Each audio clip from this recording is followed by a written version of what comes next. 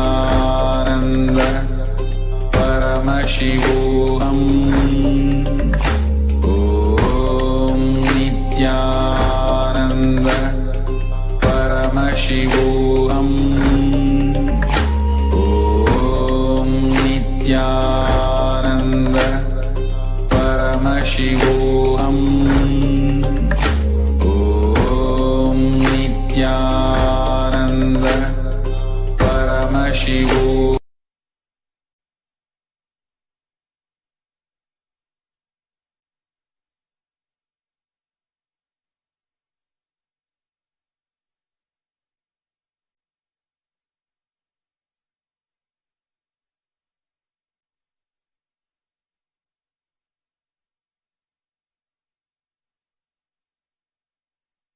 Connecting with the divine with your eyes closed is meditation. Connecting with the divine with your eyes open is darshan. Come, let us all now move from meditation to darshan.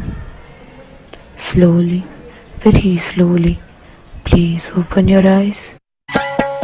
Ammayappane ni ennayappane, ammayappane ni ennayappane, ammayappane, ammayappane ni ennayappane.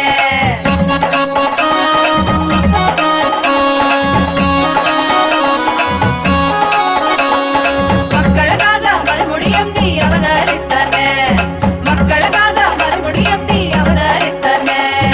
அம்மையப்பனே நீ என்னையப்பனே, அம்மையப்பனே நீ என்னையப்பனே, அம்மையப்பனே நீ என்னையப்பனே, அம்மையப்பனே நீ என்னையப்பனே.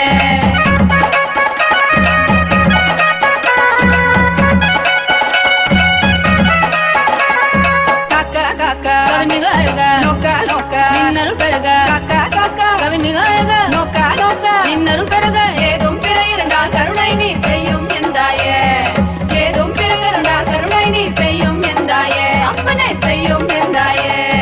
அம்மையப்பனே நீ என்னையப்பனே, அம்மையப்பனே நீ என்னையப்பனே, அம்மையப்பனே நீ என்னையப்பனே, அம்மையப்பனே நீ என்னையப்பனே.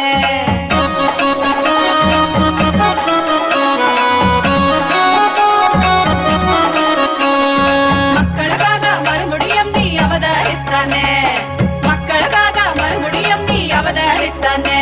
என்னை அம்மையப்பனே, அம்மையப்பனே நீ என்னையப்பனே, அம்மையப்பனே நீ என்னையப்பனே, அம்மையப்பனே நீ என்னையப்பனே, அம்மையப்பனே நீ என்னையப்பனே, அம்மையப்பனே நீ என்னையப்பனே, அம்மையப்பனே நீ என்னையப்பனே, நீ என்னையப்பனே, அம்மையப்பனே நீ என்னையப்பனே.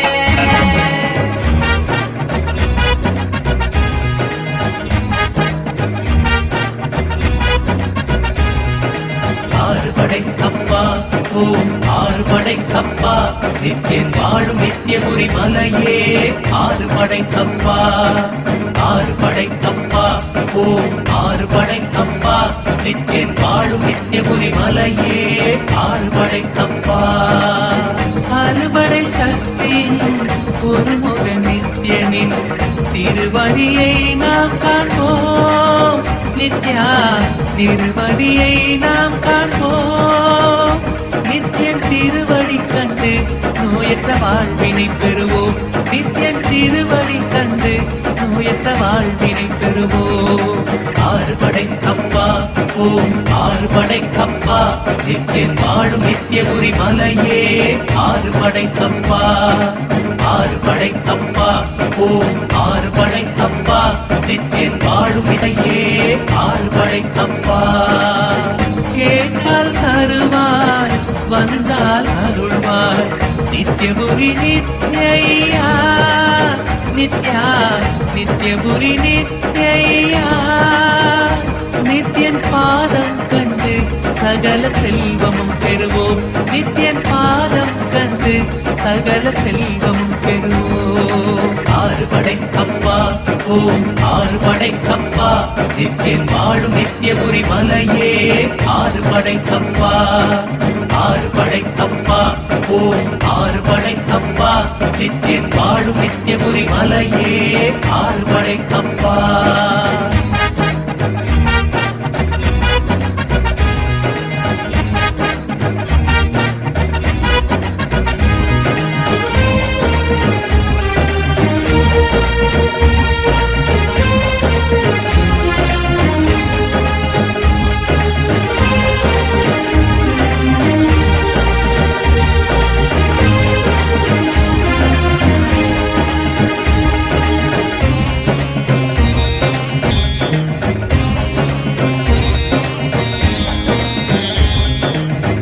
லோகநாயகி புத்திரநந்தனே நித்யேஸ்வர ரூபா நித்யா நித்யேஸ்வர ரூபா.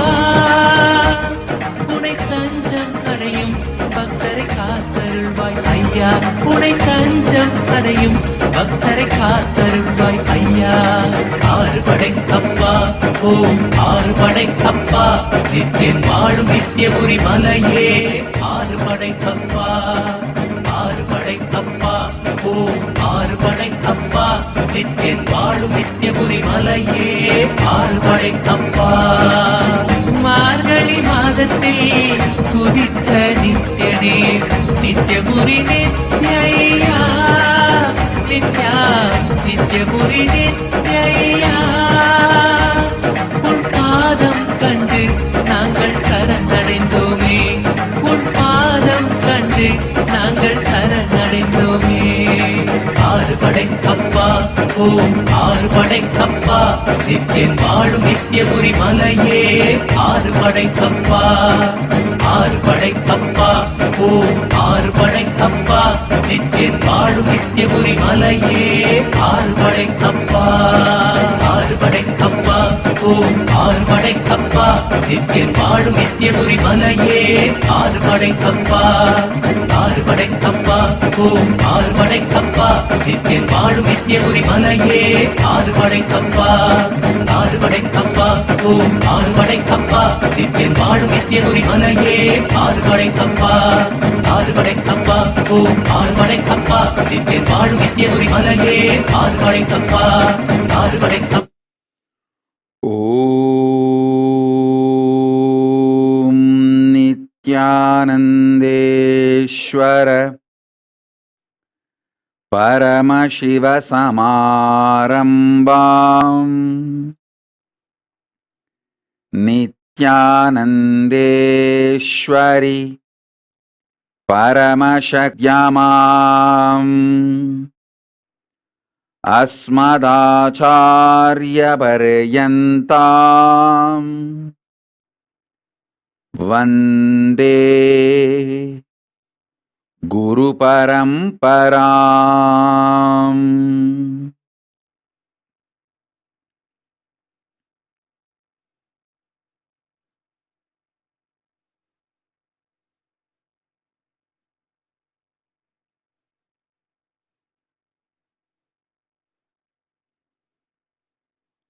I welcome all of you with my love and respects. I welcome all the living and practicing Hindus from all over the world.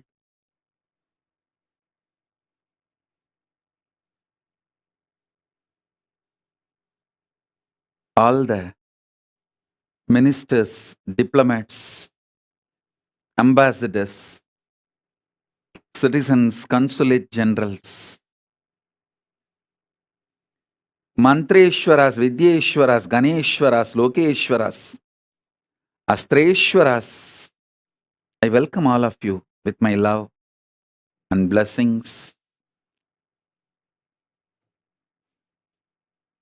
Paramashiva's message directly from Kailasa.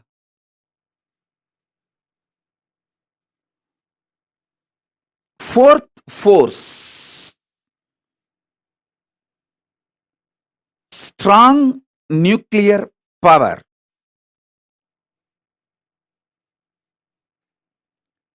is the extension and inclusive of gravity,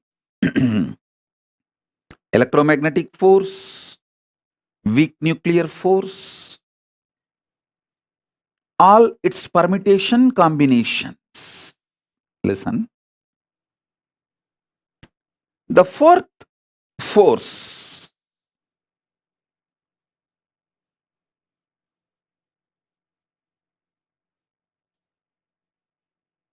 the extension, it includes all the other three. I wanted to remind all of you, or Hinduism is cosmic science. It teaches you the whole life. மண்ணில் நல்லவண்ணம் வாழலாம், விண்ணில் நல்லவண்ணம் உறையலாம்.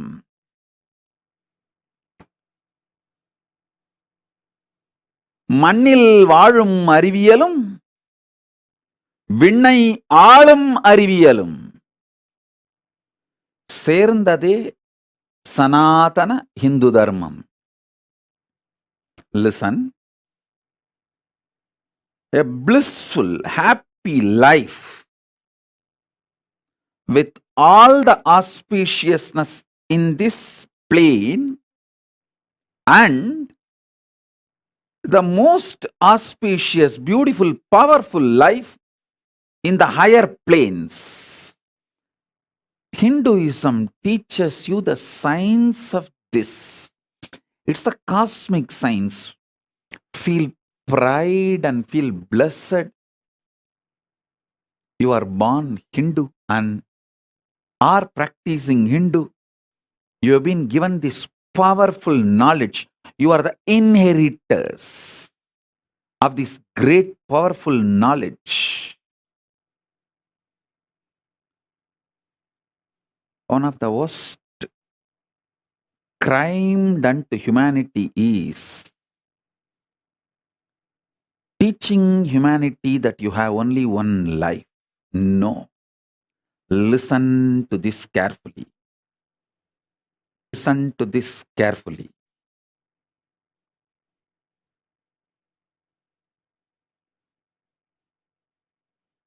Telling you only we exist, human beings exist in this universe is stupidity. Telling you beings from the other planes, other universe, other parts of the universe are aliens is criminal, crime. Beings from other planes are neither aliens nor false. First of all, we are not alone on this universe. Second, beings from other zones and other universes are not aliens. They are our own version, little evolved. Our own version, evolved, are the Devas, Gana, Yaksha, Rakshasa, Rishi, Muni, Gandharva, all of them. Our transformed existence is Kailasavasis. I am not telling you any cock and bull stories. I am not giving you any theories, theologies. I am giving you a clear knowledge, truth as it is. I have come from Kailasa to introduce this cosmic science to the modern human beings, because modern human beings forgot this whole science. I am reviving this whole science.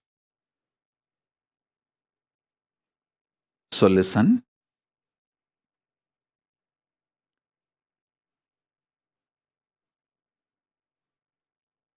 Last few satsangs I was talking about these four forces.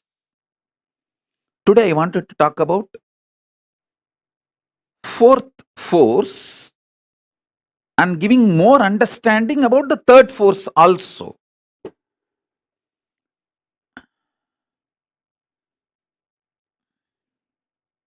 Everything you know about the nuclear power, quantum physics, parallel universe, everything which is established, this multiple existence, all of it put together is third force.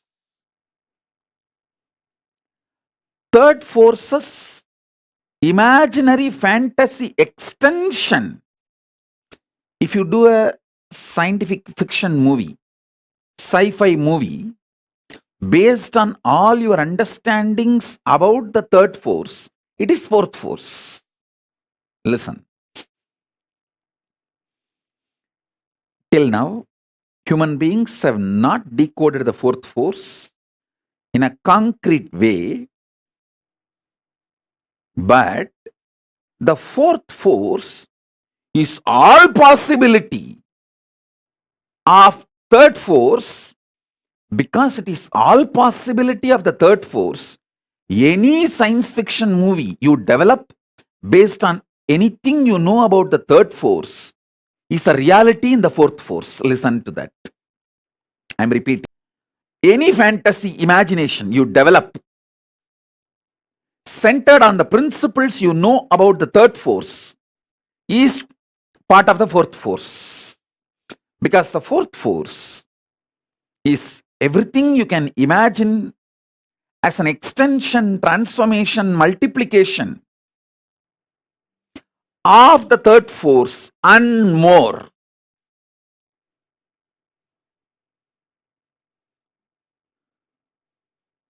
That's the fourth force. Let me give you some more understanding about the third force. Listen.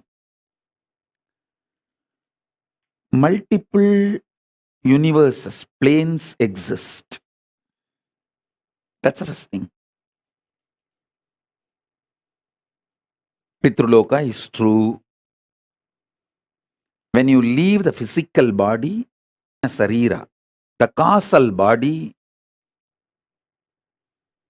your deep-rooted patterns, and reach the Pitruloka and live. I'm lying to you when I say, if your generations give you the Shraddha and Pinda only, you will be happy and have a social respect in the Pitruloka. I am not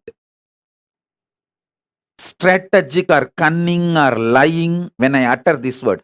I am uttering the truth. It's not that I wanted the Hinduism to spread and kept alive, so I am telling you this story. If Hinduism is not kept alive, planet Earth will not be there. Get lost. I have nothing to lose. I already renounced the planet Earth. I am in Kailasa. If you guys want the planet Earth, save it.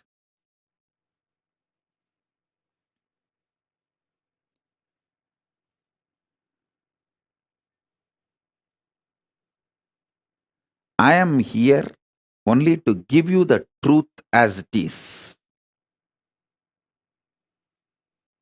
Making it into the lifestyle is your responsibility. Listen. Especially the people who are already successful, having basic needs of your life fulfilled, like You already have a spouse, kids, car, house, basic needs.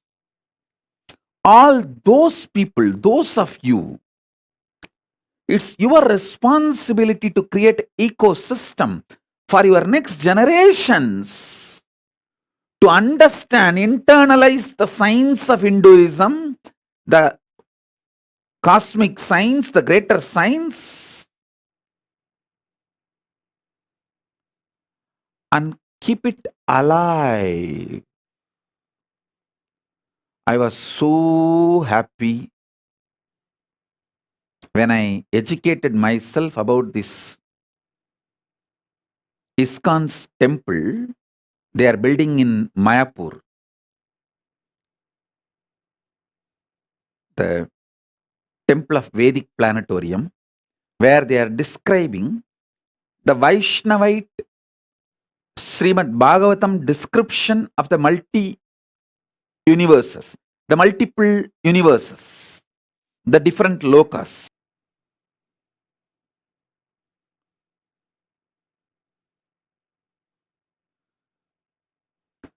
It's a Vaishnavite version. It's a Bhagavatam version.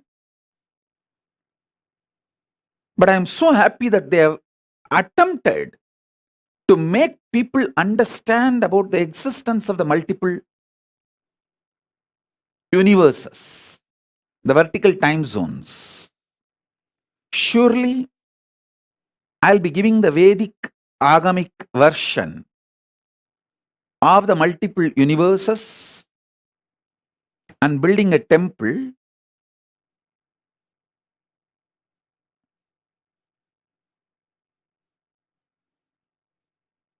to showcase to all of you and show you experientially how each initiation and power manifestation you can experience those vertical time zones like Devaloka, Pitruloka, Tapoloka, Satyaloka, the lokas of Yakshas, Kuberaloka, Indraloka, Chandraloka, Suryaloka, the different planets and planes. So understand this truth. When I say Pitruloka exists,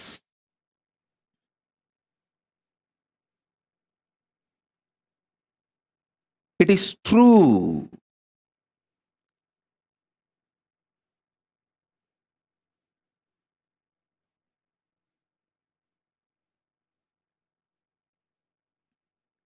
You are not accidental.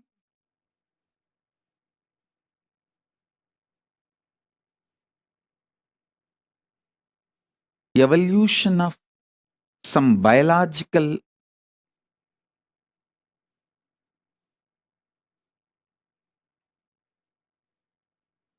permutation combination, good or bad, right or wrong. No.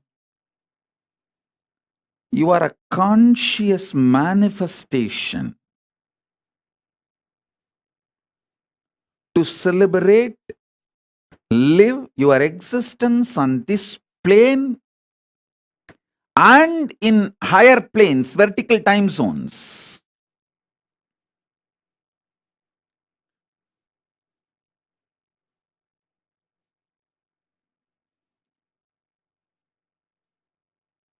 I am giving you the truth and my vision to create an ecosystem where this truth can be lived and celebrated. This is my sincere effort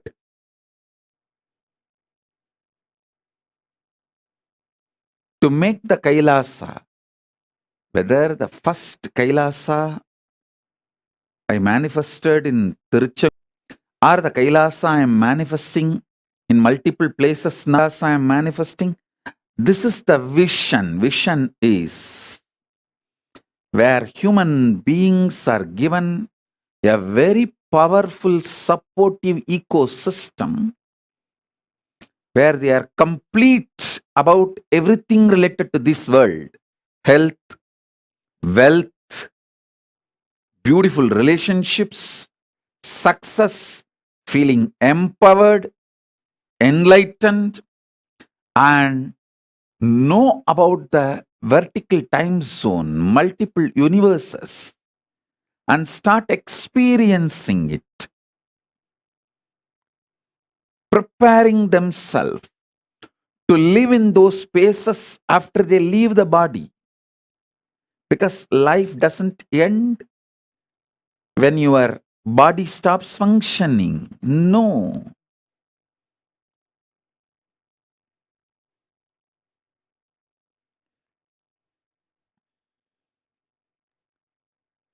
Life is so much more.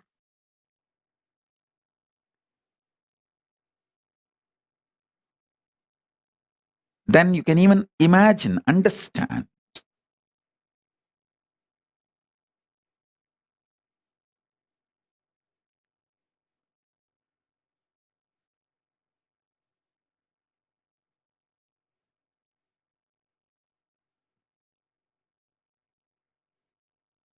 Theosophy Society, Arabindo Ashram,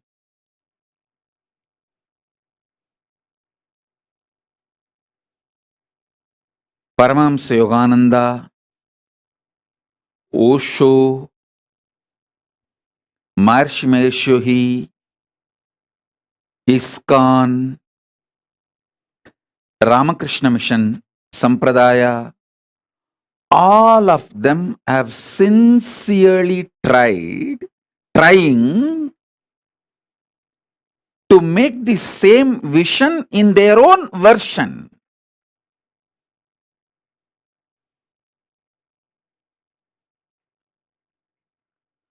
I am trying to create most updated, because now I know all the insecurities of these human beings, why something is successful and why something fails. Above all, time is in my favor. Age is in my favor. I am too young. I am only in early 40s.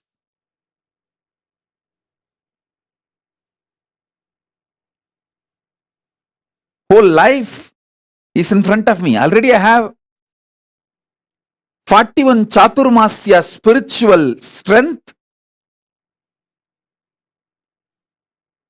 27 years of a spiritual socio experiences, working in the spiritual field with the society, 27 years of solid experience and expertise, 41 years of Chaturmasya, solid spiritual foundation, and I have my whole life ahead of me. This is the advantage I have. Let me express these truths so this vision can start manifesting in all of you. This third force and fourth force manifests in all of you. This is my vision for all my Kailasas. Whether it started in a container, I don't know how many of you know, the first Adinam, Tiruchengoda Adinam, started in a steel shed. That is why I always feel container is auspicious. Put container in any place, it will become Kailasa. Because the first Kailasa is container Kailasa. Only then the hut was built. There was a small steel shed. which was used as a pump set gifted to me by a devotee. That's when first I started staying. From there only I built the hut.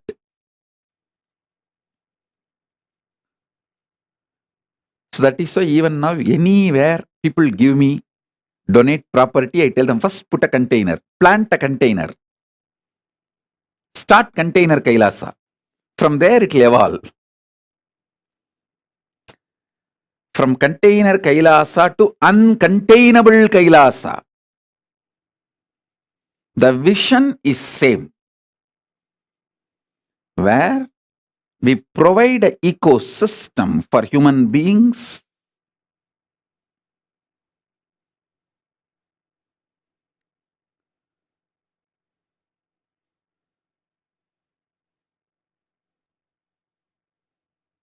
to have a healthy, wealthy, blissful, complete life in this plane and enlightened, awakened life with the higher zones, vertical zones.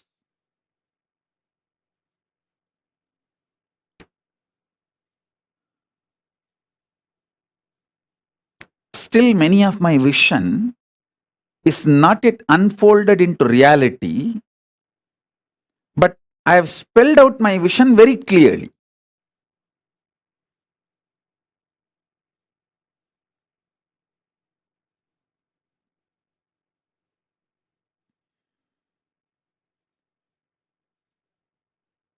It will unfold when more and more collective integrity starts happening.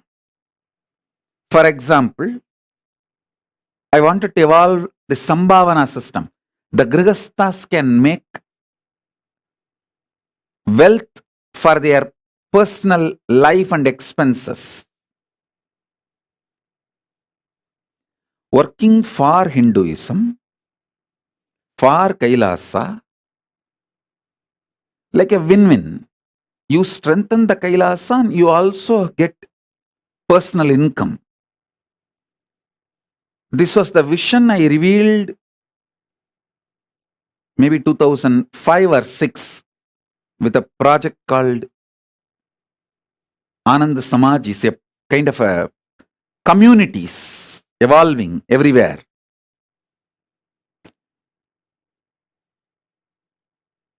If we have people with more collective integrity, who take the responsibility for integrity of everyone, these systems can be successful. These things can be successful. A 10 family can join, take up a project, make it successful, have Kailasa strengthened, Hinduism strengthened, and the ecosystem strengthened, and you receive the personal income. All the things are fulfilled like a win-win. It is possible. It is possible, especially in the cities of India and the NRIs in Malaysia, Europe, US, Trinidad, Tobago, where the Hindus are the richest ethnic minority. If you guys start evolving this kind of Kailasas, you will create an ecosystem where your generations will have strong feeling connection with Hinduism. They will live Hinduism. They will manifest Hinduism. They will be giving you the Shraddha for generations, building the modern day Agraharams.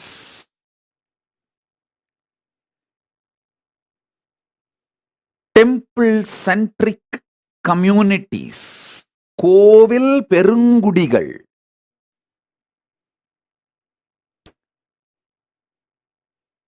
தமிழ்ல சொல்லணும்னா, மலையும் மலை சார்ந்த இடமும் குறிஞ்சி, காடும் காடு சார்ந்த இடமும் அது மருதம், முல்லை, நெய்தல், பாலைன்னு சொல்லுவாங்க. ஐம்பெரும் நிலங்கள்னு.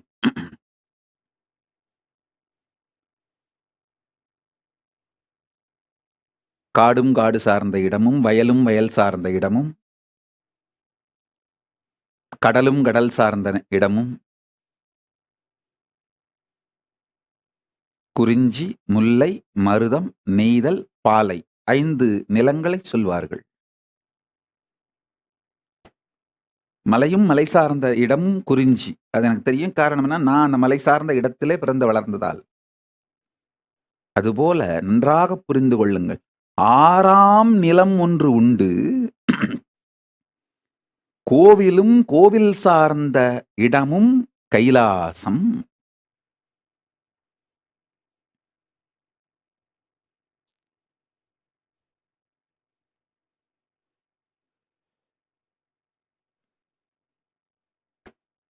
Listen.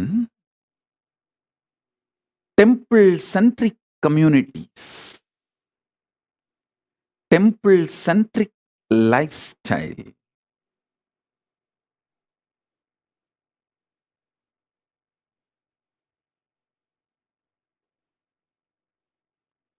it's all just in each city few families need to have that collective integrity. It cannot be done through autocracy or democracy. Autocracy, democracy, all crazy. All just crazy. Democracy means the mass is cheated, that they are empowered by few autocratic individuals. Autocracy means people know openly they are being ruled and at least hold the rulers responsible historically. So this autocracy, democracy, all crazy. Neither autocracy nor democracy is going to work for the future. It's collective integrity, responsibilism only is going to work for the future. That's why the Kailasa, I am evolving a kind of a new responsible democracy. How I am evolving, all the temple volunteers will vote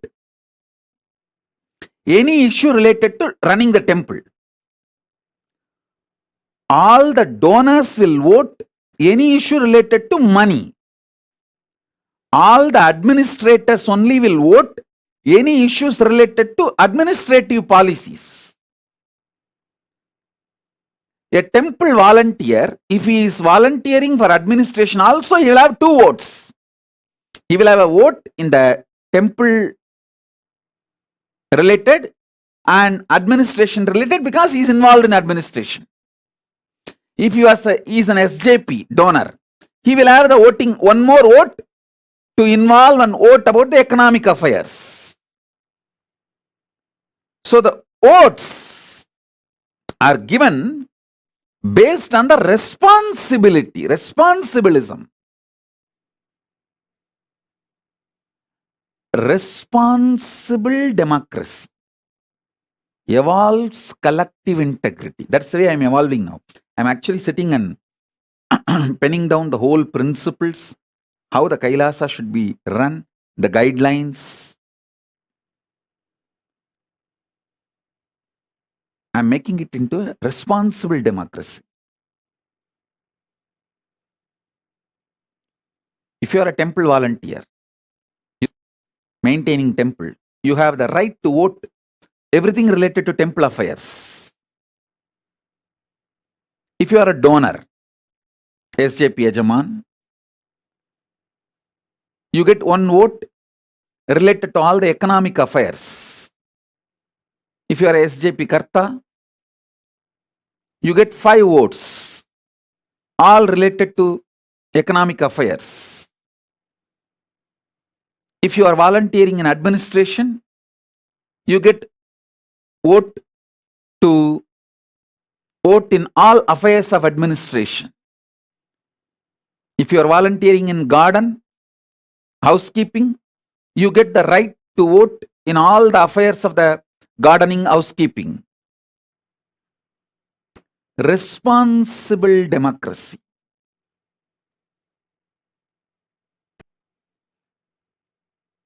That's the way I am evolving this Kailasa.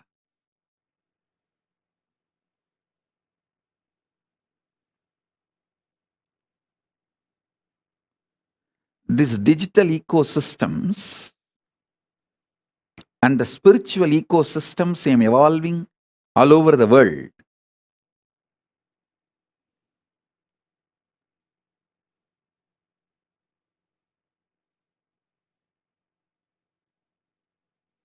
From that time, my gurus have handed over me the first ashram from Tiruvannamalai. Then I did the first ashram in Tiruchengodu.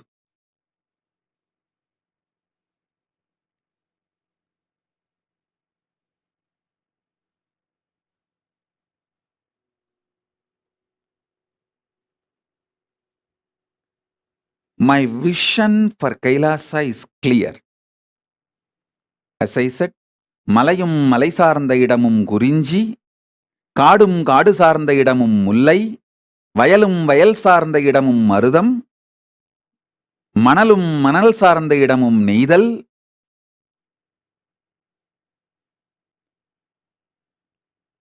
I think மணலும் மணல் சார்ந்த இடமும் பாலை, கடலும் கடல் சார்ந்த இடமும் நெய்தல். Then கோவிலும் கோவில் சார்ந்த இடமும் Kailasam.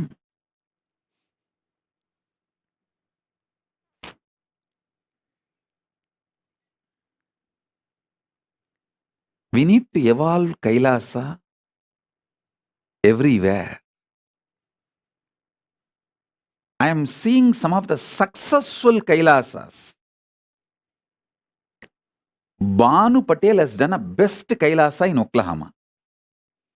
Because naturally she has a beautiful collective integrity team built for her business. See, the business all from the family, and they all have already built a collective integrity.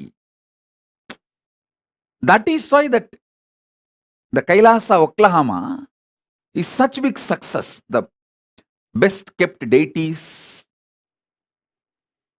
most beautiful rituals, they all gather, sing, dance, happily, inspire,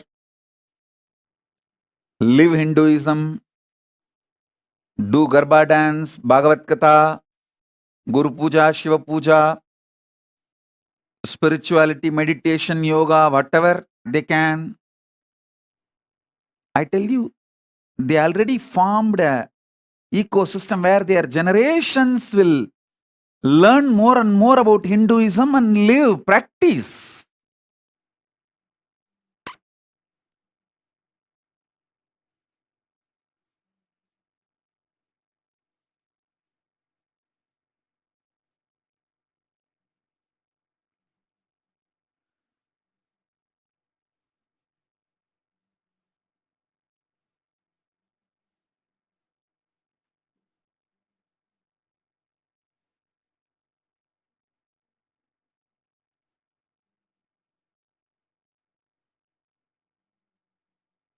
Banu is very successful in evolving a very beautiful Kailasa ecosystem.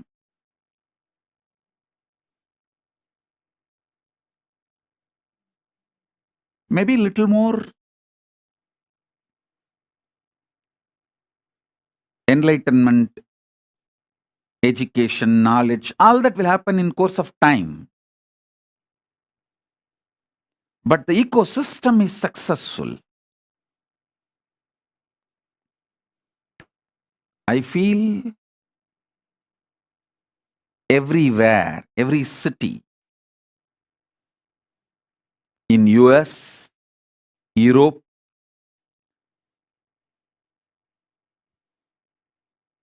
even in India, if you guys start creating this Kailasa ecosystem, you will have your next generation following Hinduism, giving you Shraddha. You will have peace in Pitruloka.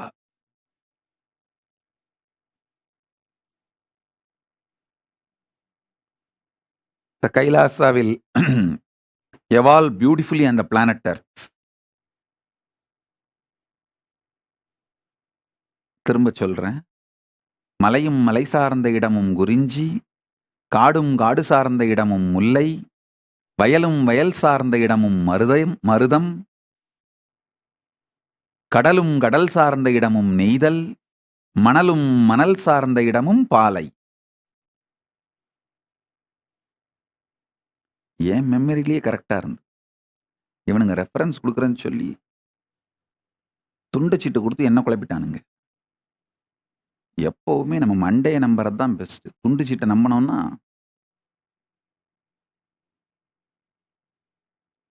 எனக்கு இந்த reference போடுற team ஒன்று இருக்கு. அது நான் பேசும் பொழுதே reference கொடுக்கும். அது கொடுக்குற ரெஃபரன்ஸ் தான் கன்ஃபியூசிங்காக இருக்கும். எப்பெல்லாம் நான் என் பிரெயின் மெமரியை நம்பி சொல்கிறேனோ அப்பெல்லாம் கரெக்டாக சொல்லிடுவேன். எப்பெல்லாம் இந்த ரெஃபரன்ஸ் கொடுக்குற இந்த எழுதி கொடுக்குறவங்க சீட்டை நம்புறனோ அப்பெல்லாம் குழப்பி வச்சிருதுங்க.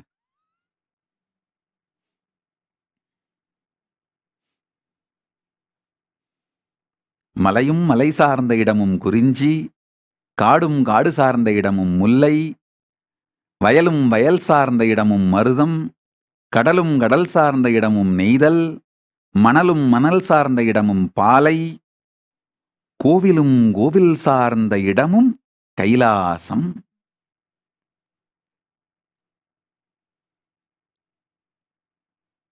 Every city on the planet Earth, we should create Kailasa.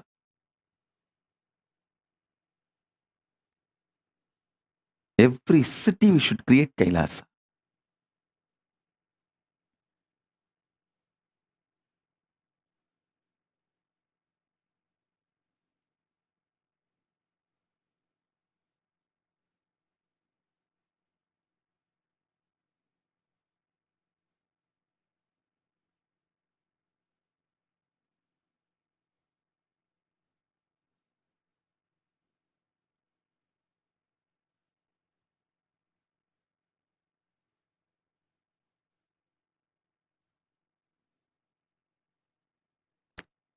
Kailasa lifestyle is a beautiful preparation for you to live comfortably in the higher planes, vertical time zones. When you go there, you won't feel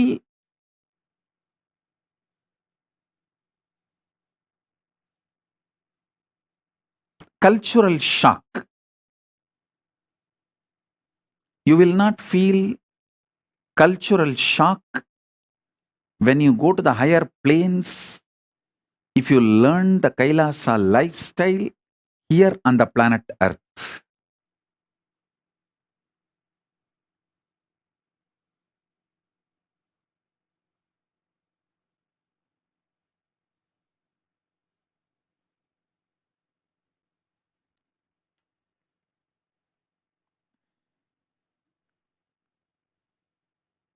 We just need some of the dedicated people. You see, you don't need cunningness, strategy to make Kailasa. You just need Tyagis, dedicated people who have a conscious stamina, will, persistence, making it happen. Will stay strong and make it happen, like Arishchandra, Satyavati, the Savitri, Satyavan Savitri.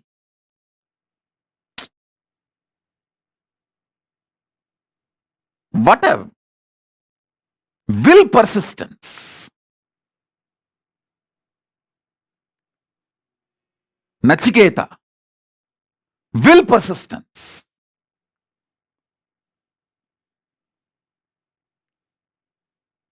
A child fasting for 2.5 days without food and water is equivalent to an adult fasting for 2.5 years.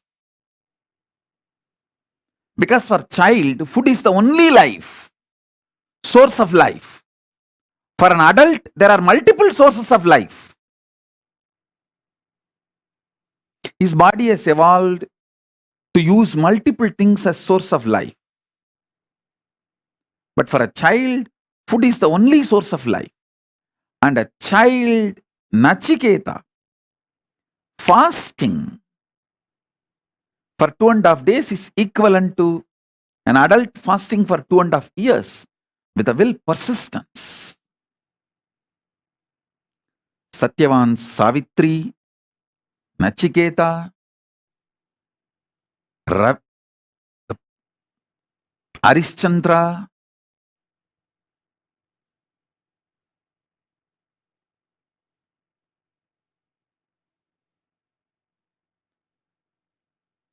what a will persistence.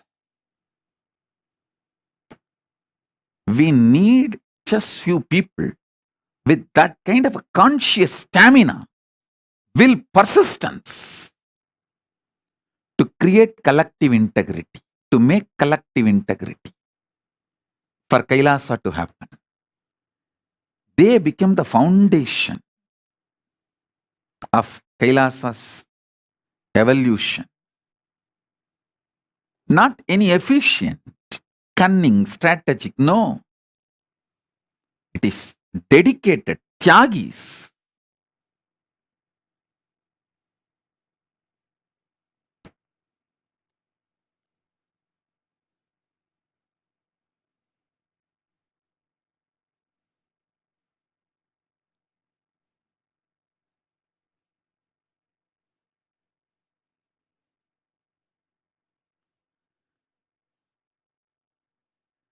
Earlier, the Kailasas are like luxury. But now, it is survival need.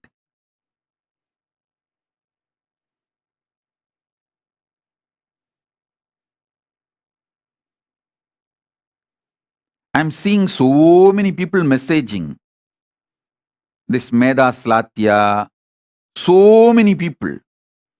Oh, I want Kailasa in Kashmir, I want Kailasa in Guwahati. All you guys,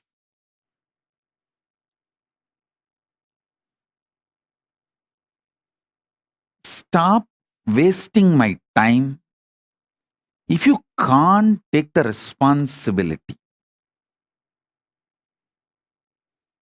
Meda Slatya, you don't need to be independent. You just need a conscious will, conscious stamina, will persistence. Go to Adi Kailasa, get trained, renounce your luxurious, hypocritical, criminally negligent lifestyle. Because your ancestors did not do the Tyaga, Kashmiri Pandits are suffering and Hindus lost Kashmir. Don't continue to be criminally negligent. Decide to dedicate and stop your stupid ideas about life. Go to Adi Kailasa and have the basic training. Then carry that ecosystem to Jammu and Kashmir and start manifesting, reviving. Do what need to be done. Nobody is interested in your crybaby stories. Nobody is interested in your criminal negligent lifestyle. Or just disappear from my eyes. Go and live as you want. Don't waste my time and get the karma of Guru Aparada. Wasting Guru's time.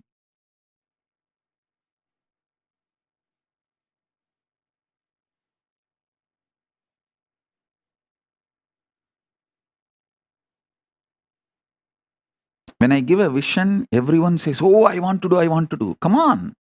There is a clear system I have evolved. Procedure.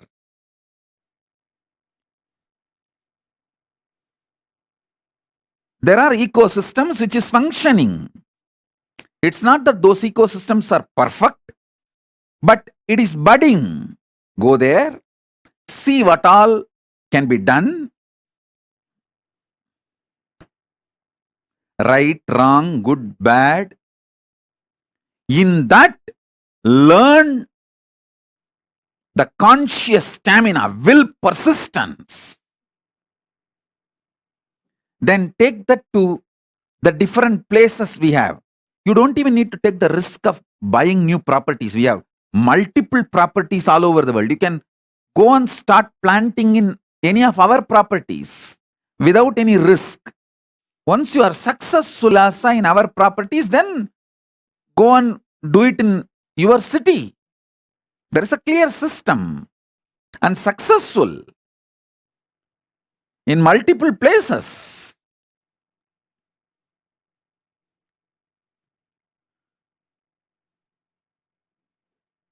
Instead of doing the responsibility, just lying to yourself and to me, oh, I want to do this in Jammu, I want to do this in Kashmir, I want to do this in Guwahati, I want to do this here, I want to do that there. No.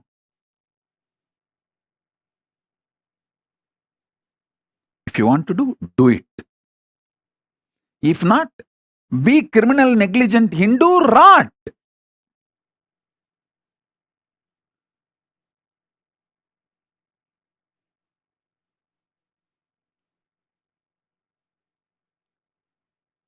As I told you, the Hindus should know their negligence has crossed the level of casual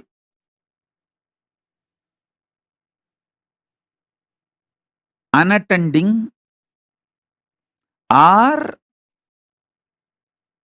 just blinded by the consumeristic lifestyle. All that level is over. Now it has gone to criminal negligent level.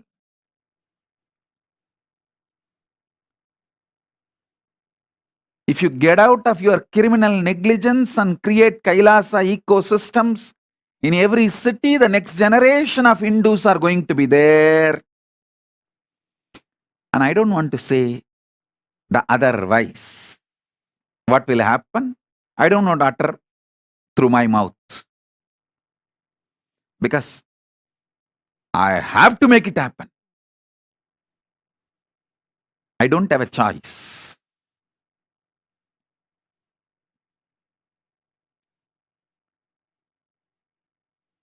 If you join along with me, I'll do it with you. If you don't, I'll do it without you. If you oppose, I'll do it in spite of you. But I'll do it. I'll make it happen.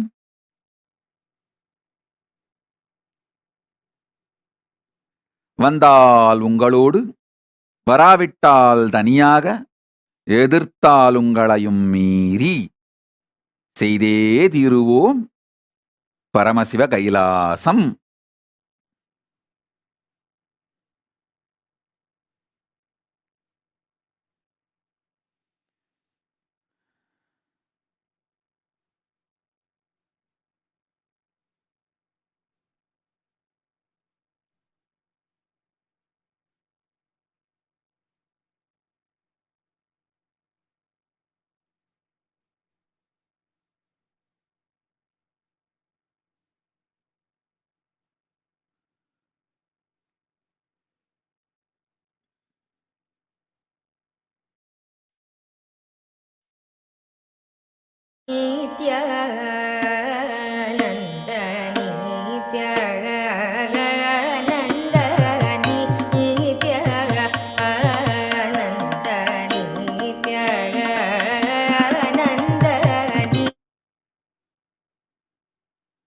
Listen,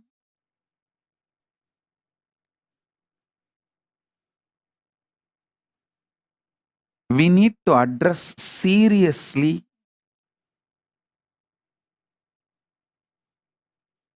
these few issues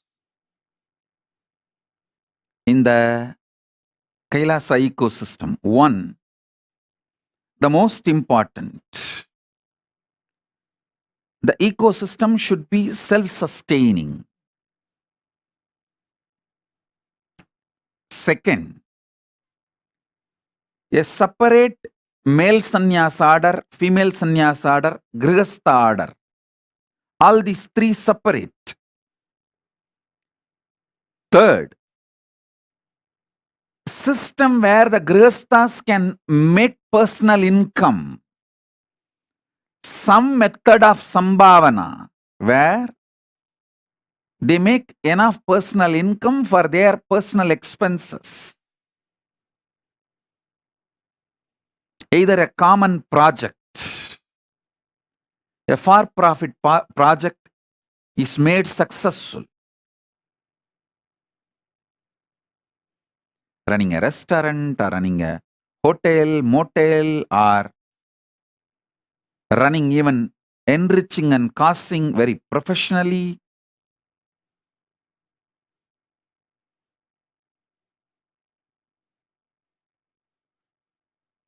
There are multiple possibilities. Hinduism has some of the most beautiful, sure shot, result-based products. Yoga, life solutions. You can share all these. And wherever Paramashiva allows, you can make money. The money can be made. Where he does not allow money to be made, we can't. Following the economic policies of Paramashiva, we can make a beautiful ecosystem for grihasthas to make personal income. This is the third point to be addressed.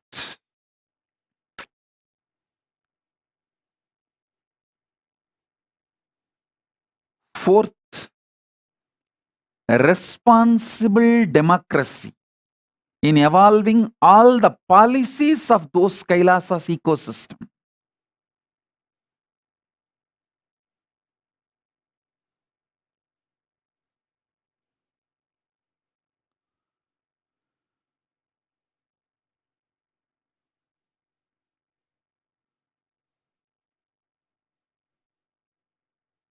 If this simple four fundamentals are maintained,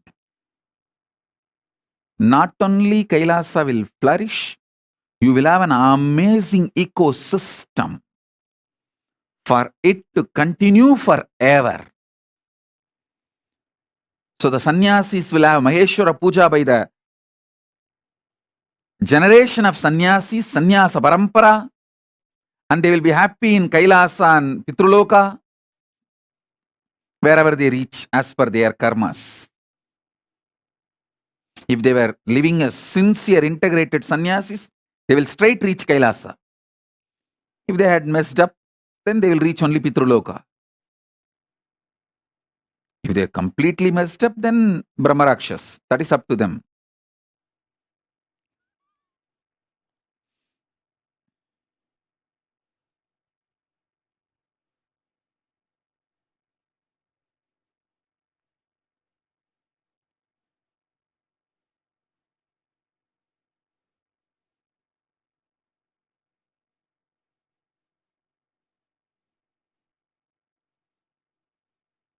All the grihasthas will have their generations.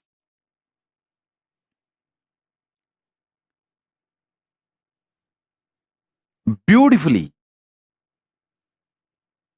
living Hinduism and giving Shraddha to you for generations. So you will be happy in Pitruloka or Kailasa, wherever you reach.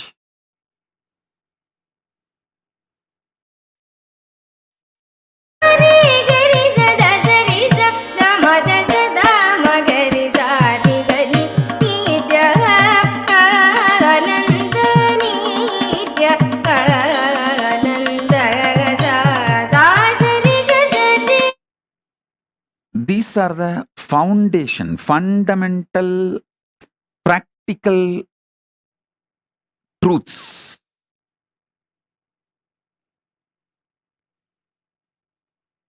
This is enough for the Kailasa ecosystem to manifest.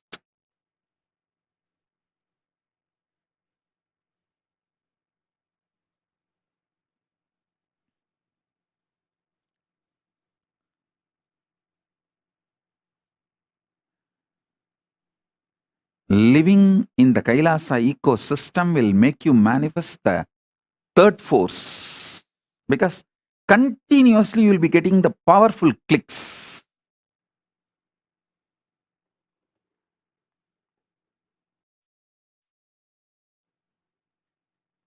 You will have a very peaceful life.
I'll repeat, these four things need to be addressed for any successful Kailasa. Separate place for male sannyasa order and female sannyasa order, which will include their own temple, their own gurukuls for that gender. Male sannyasa order will have the male sannyas gurukul and the temple run by them. Female sannyasa order will have female gurukul and temple run by them. Goshala for themselves and library for themselves. Two separate ecosystem, and the grihasthas separate. Grihasthas will have their own library and their own temple, their own goshala or any other projects. All three separate campus so that each one's ecosystem is not disturbed by the other's ecosystem. Only then all three will be successful. If not, all three will go through idiotic comparisons, land into criminally destructive mental setup. Grihasthas feeling jealousy about the sannyasis and sannyasis feeling, sannyasis comparing themselves to grihasthas is extreme stupid.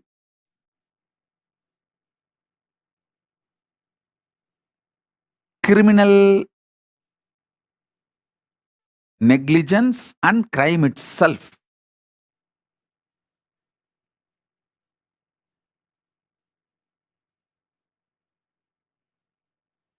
So all the three separate campus. That's the first thing to be taken care. Second, most important,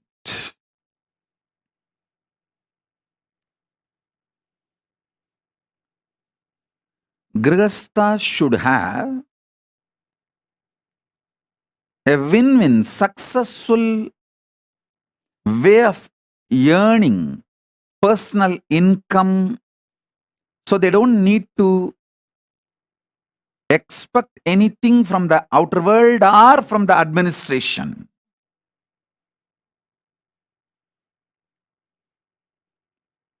They have their own independence and what they call as security for their future and all that. So they are economically not dependent on anybody else. There are tons of systems, business opportunities can come up. Third, responsible democracy with collective integrity.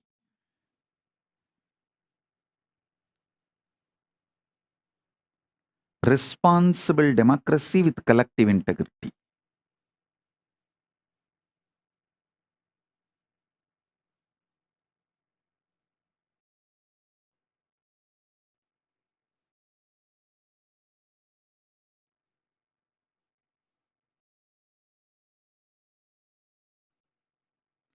Fourth, continuous intense inspiration.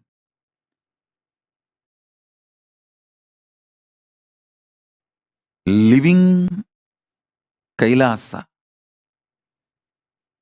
That fourth job, I'll do it continuously. I think these are the four major things will make any Kailasa ecosystem successful and expanding.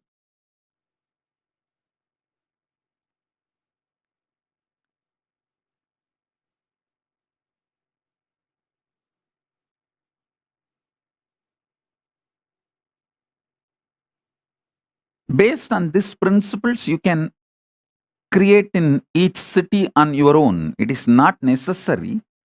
All the Kailasavasis have to have houses just in one campus. No.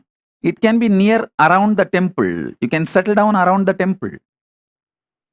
For example, there are so many people, devotees who have settled down around the LA temple, Los Angeles temple. They are not in one campus, or it's not that owned by the central organization or anything. It's all their houses. But they have settled down around the Kailasa, Los Angeles. You can settle down around the Kailasa, San Jose. Driving distance or walking distance. And start developing collective integrity. Start developing separate campuses for men and women.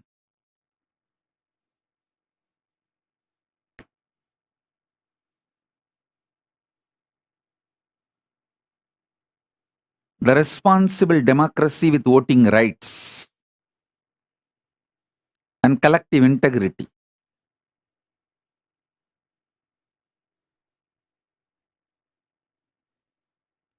This will make Kailasa ecosystem everywhere.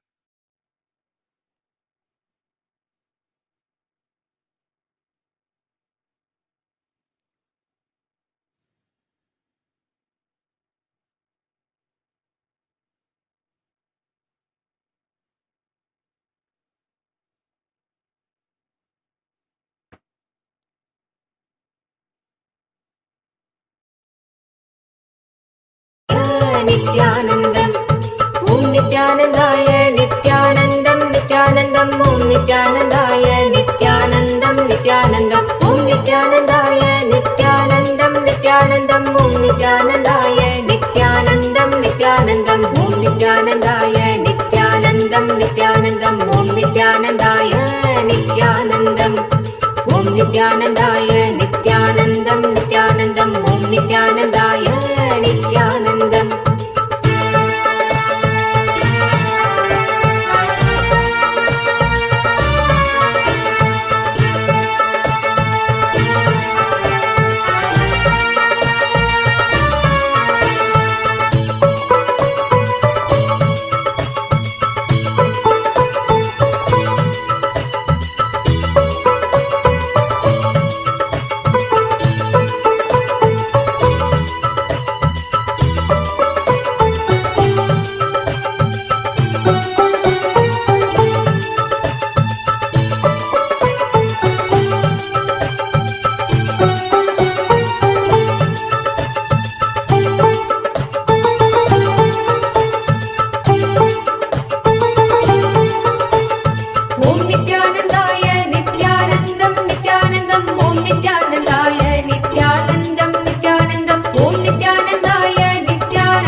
Om Nithyanandaya Nithyanandam Nithyanandam Om Nithyanandaya Nithyanandam Nithyanandam Om Nithyanandaya Nithyanandam Om Nithyanandaya Nithyanandam Nithyanandam Om Nithyanandaya Nithyanandam.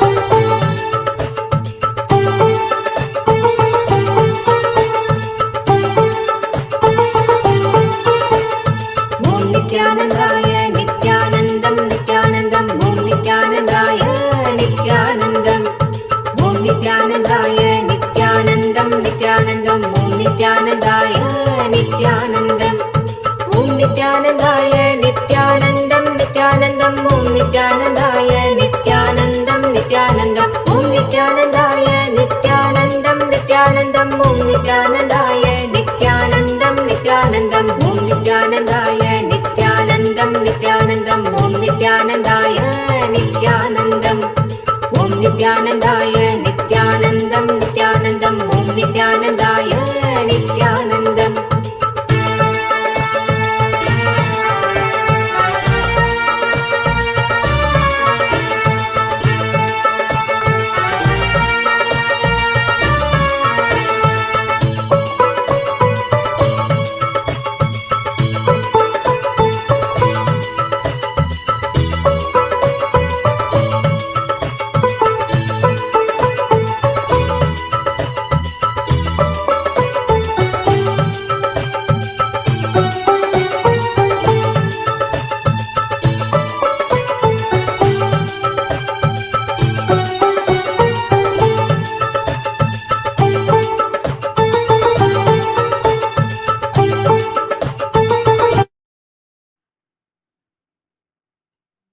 So, let me repeat the 4 points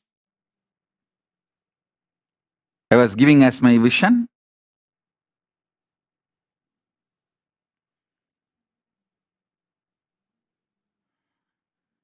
For a successful Kailasa ecosystem,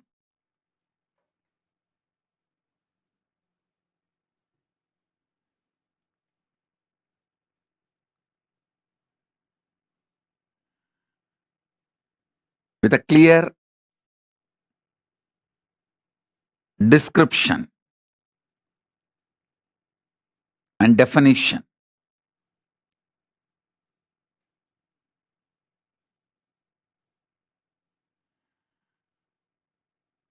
first point, all the 3 orders to have a separate campus, like male sannyas order, female sannyas order, grihastha order. All 3 self-sustaining. See, when I say male sannyas order, it includes all the individual single male, like Rudras, Bhairava, Yoga,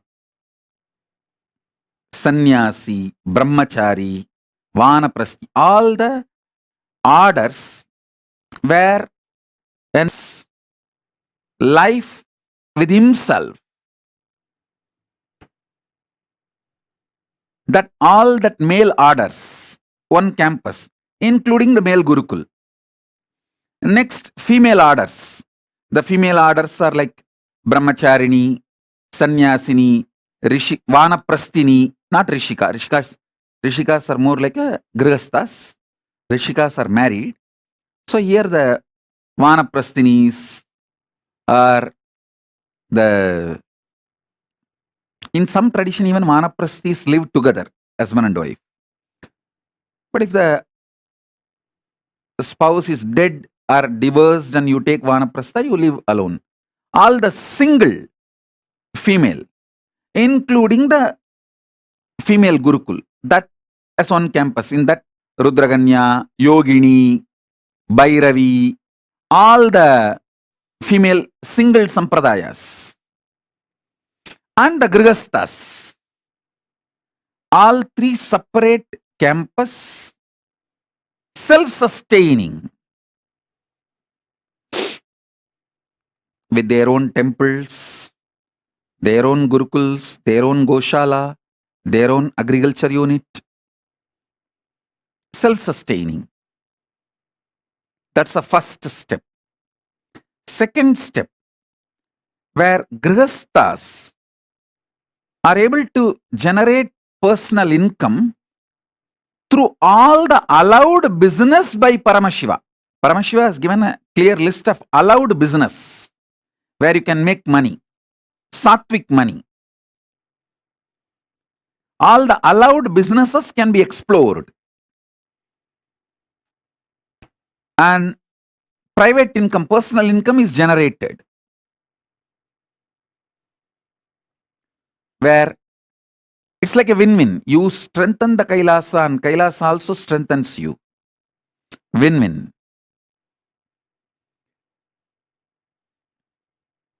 The third point is responsible democracy of collective integrity, where people who are responsible for that departments, that ministry, only has a right to vote the issues related to that ministry.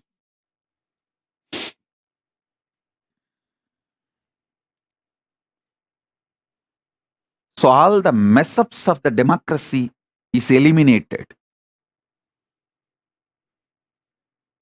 Criminal negligence can be minimized or drastically reduced, literally removed. And the fourth point is intense spiritual inspiration, experiential Kailasa lifestyle. This four will make successful Kailasa ecosystems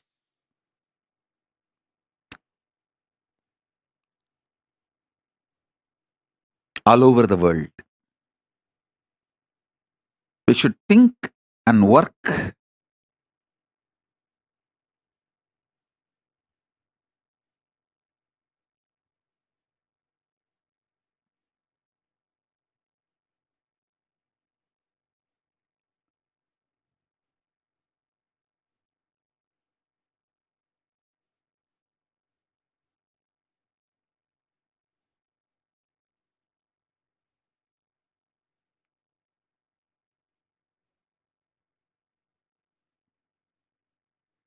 to make the Kailasa ecosystems all over the world.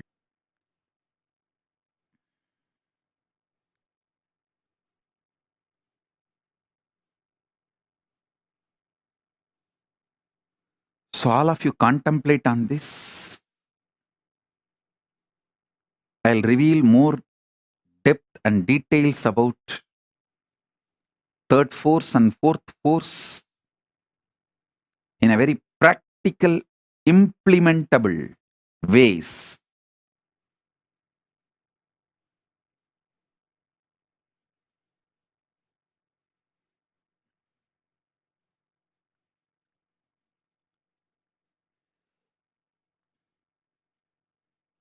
So with this,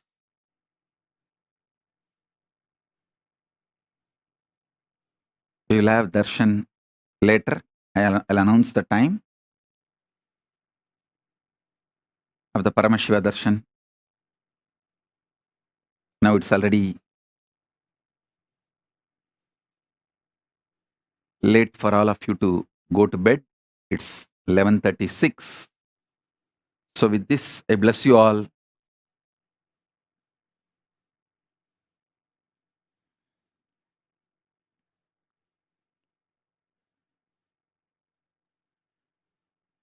Let's all radiate with integrity, authenticity, responsibility, enriching, causing,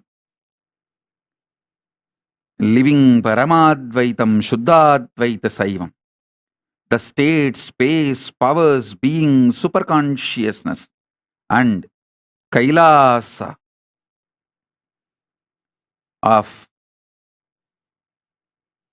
Paramashiva Paramashivoham. Om Nithyananda Paramashivoham. The eternal bliss, Nithyananda. Thank you. Be blissful.